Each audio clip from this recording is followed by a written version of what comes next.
Hello. This video is designed to provide new coaches with the knowledge and skills they need to be successful on the field. In this video, we cover a wide range of topics, including the basics of football strategy, team organization, player development, and the essential skills and qualities of a successful coach. Whether you're just starting out or looking to improve your coaching skills, this video is the perfect starting point for anyone who wants to make a positive impact on their football team. Let's start. First, let's talk about the rules of the game. Football is played between two teams of 11 players each, including a goalkeeper. The objective of the game is to score more goals than your opponent by putting the ball into the opposing team's goal.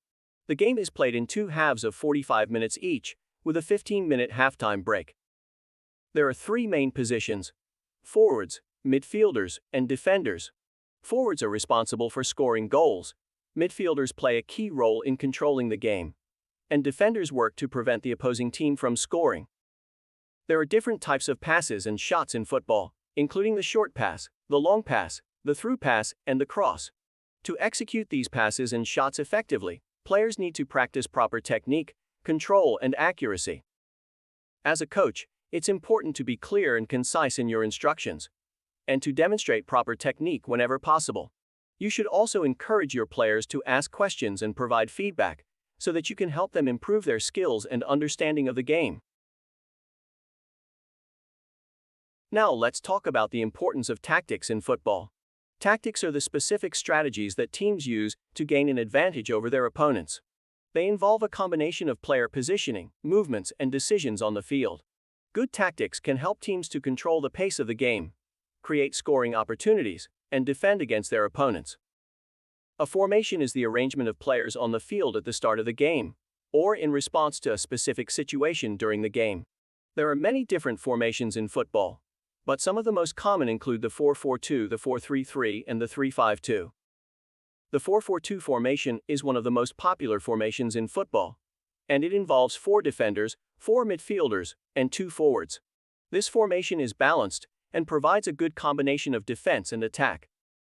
The 4-3-3 formation is similar to the 4-4-2, but it has 3 forwards instead of 2.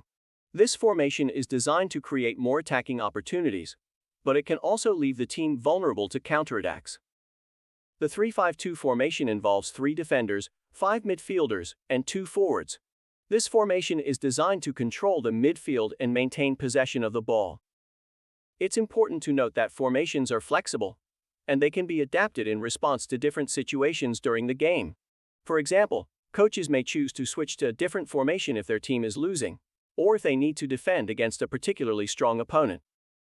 As a coach, it's important to communicate clearly and provide your players with specific instructions on their roles and responsibilities in different formations. You should also provide your players with opportunities to practice different formations and tactics in training, so that they are prepared for different situations during the game. Now, we're going to explore strategies for offense and defense in football, and discuss how coaches can use these strategies to help their teams succeed. Let's start with offense.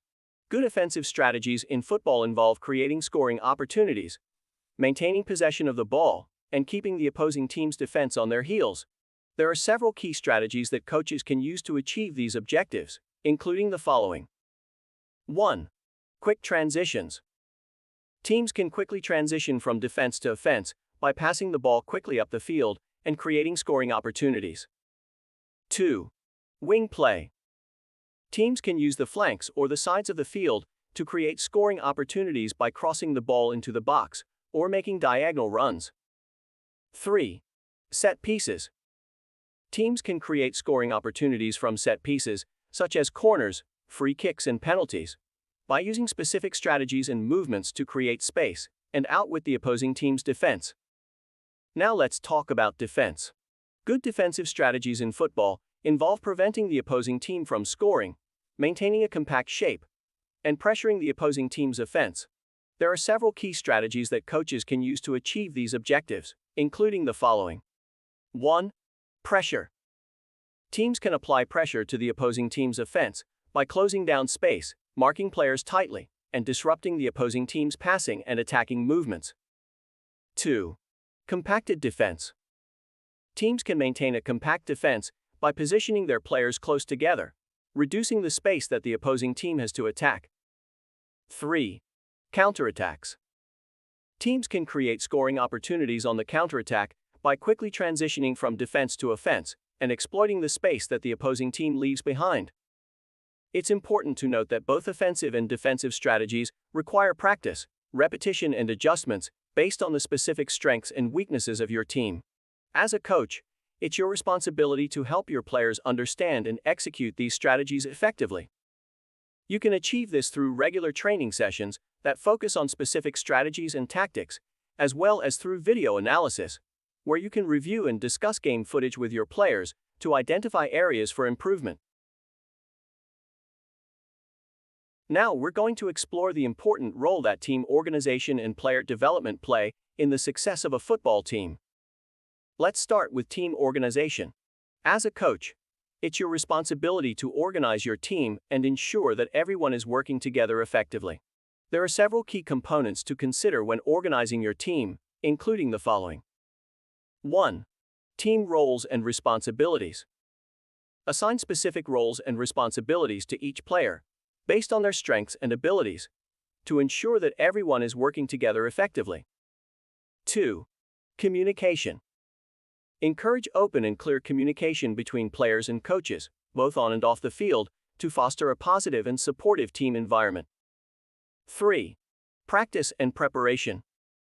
Ensure that your team is well prepared for each game through regular practices and other preparation activities, such as video analysis and team meetings. Next, let's talk about player development. As a coach, it's your responsibility to help each player on your team reach their full potential. There are several key components to consider when developing your players, including the following. 1. Skill development. Help your players improve their skills through regular training sessions, individual coaching, and other development activities. 2. Mental preparation. Help your players develop the mental skills and focus they need to perform at their best, through techniques such as visualization, goal setting, and mindfulness. 3. Physical conditioning. Ensure that your players are physically fit and prepared for the demands of the game through regular conditioning and injury prevention activities. It's important to remember that player development is a continuous process that takes time and effort, and that each player will develop at their own pace. However, with the right support and guidance, you can help your players reach their full potential and contribute to the success of your team. Now we're going to discuss the essential skills and qualities that a successful football coach needs to have. Let's start with the skills that a successful coach needs. These include 1.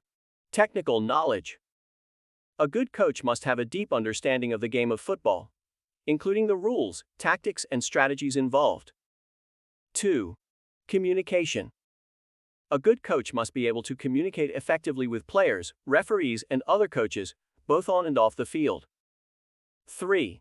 Leadership. A good coach must be a strong leader who can motivate and inspire their players to perform at their best.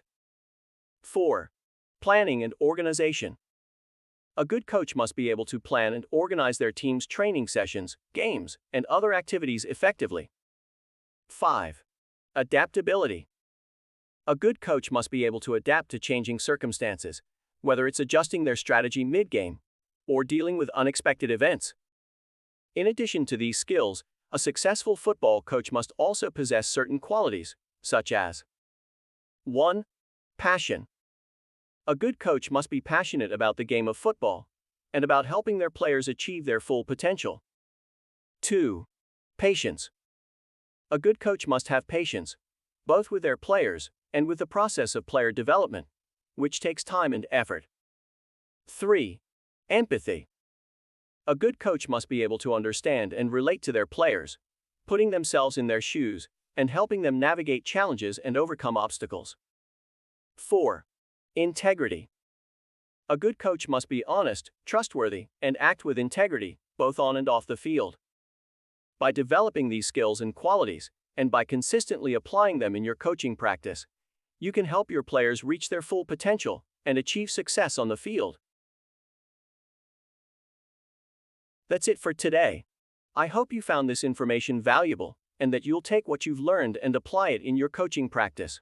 Good luck and have fun coaching your team.